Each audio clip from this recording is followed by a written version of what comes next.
2 Samuel chapter 14 recounts a cleverly devised plan by Joab, to have a wise woman from Tekoa persuade King David to reconcile with his son Absalom. Absalom had been in exile after killing his half-brother Amnon in retaliation for the rape of his sister Tamar. The woman from Tekoa poses as a mourning widow and tells David a parable about a woman who had lost one of her sons and pleads with the king for justice.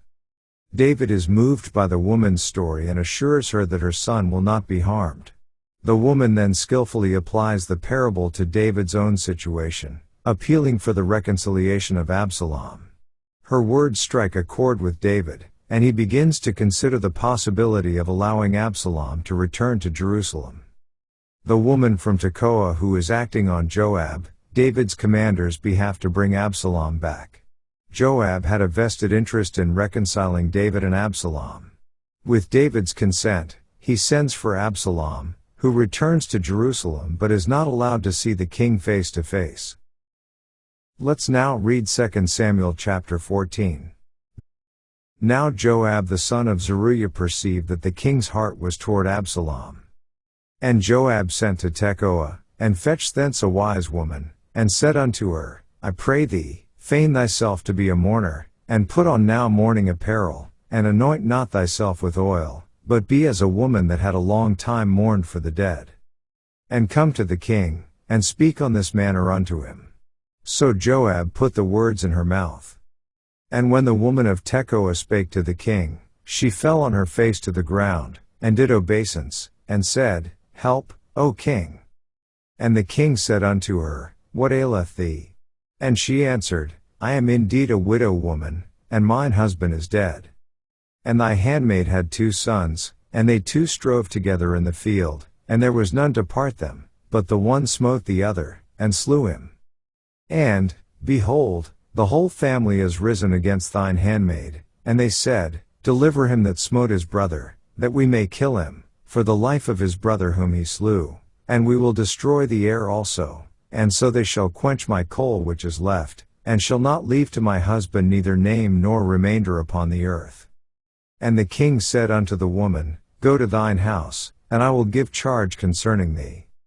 And the woman of Tekoa said unto the king, My lord, O king, the iniquity be on me, and on my father's house, and the king and his throne be guiltless. And the king said, Whosoever saith aught unto thee, bring him to me, and he shall not touch thee any more. Then said she, I pray thee, let the king remember the Lord thy God, that thou wouldest not suffer the revengers of blood to destroy any more, lest they destroy my son. And he said, As the Lord liveth, there shall not one hair of thy son fall to the earth. Then the woman said, Let thine handmaid, I pray thee, speak one word unto my lord the king. And he said, Say on. And the woman said, Wherefore then hast thou thought such a thing against the people of God? For the king doth speak this thing as one which is faulty, in that the king doth not fetch home again as banished. For we must needs die, and are as water spilt on the ground, which cannot be gathered up again, neither doth God respect any person, yet doth he devise means, that his banished be not expelled from him. Now therefore that I am come to speak of this thing unto my lord the king, it is because the people have made me afraid. And thy handmaid said, I will now speak unto the king, it may be that the king will perform the request of his handmaid. For the king will hear, to deliver his handmaid out of the hand of the man that would destroy me and my son together out of the inheritance of God. Then thine handmaid said, The word of my lord the king shall now be comfortable, for as an angel of God, so is my lord the king to discern good and bad. Therefore the Lord thy God will be with thee. Then the king answered and said unto the woman, Hide not from me, I pray thee, the thing that I shall ask thee. And the woman said, Let my lord the king now speak. And the king said, Is not the hand of Joab with thee in all this? And the woman answered and said, As thy soul liveth, my lord the king, none can turn to the right hand or to the left from aught that my lord the king hath spoken. For thy servant Joab, he bade me, and he put all these words in the mouth of thine handmaid. To fetch about this form of speech hath thy servant Joab done this thing, and my lord is wise, according to the wisdom of an angel of God, to know all things that are in the earth. And the king said unto Joab, Behold now, I have done this thing, go therefore, bring the young man Absalom again. And Joab fell to the ground on his face, and bowed himself, and thanked the king. And Joab said, Today thy servant knoweth that I have found grace in thy sight, my lord, O king, in that the king hath fulfilled the request of his servant. So Joab arose and went to Geshur, and brought Absalom to Jerusalem. And the king said, Let him turn to his own house, and let him not see my face. So Absalom returned to his own house, and saw not the king's face. But in all Israel there was none to be so much praised as Absalom for his beauty, from the sole of his foot even to the crown of his head there was no blemish in him.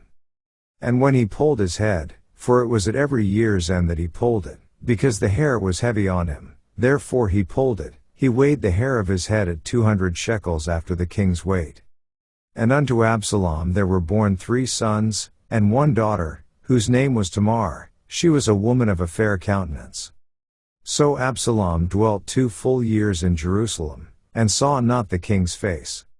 Therefore Absalom sent for Joab, to have sent him to the king, but he would not come to him, and when he sent again the second time, he would not come. Therefore he said unto his servants, See, Joab's field is near mine, and he hath barley there, go and set it on fire. And Absalom's servants set the field on fire. Then Joab arose, and came to Absalom unto his house, and said unto him, Wherefore have thy servants set my field on fire? And Absalom answered Joab, Behold, I sent unto thee, saying, Come hither, that I may send thee to the king, to say, Wherefore am I come from Geshur? It had been good for me to have been there still, now therefore let me see the king's face, and if there be any iniquity in me, let him kill me. So Joab came to the king, and told him, and when he had called for Absalom, he came to the king, and bowed himself on his face to the ground before the king, and the king kissed Absalom. This ends our reading of 2 Samuel chapter 14.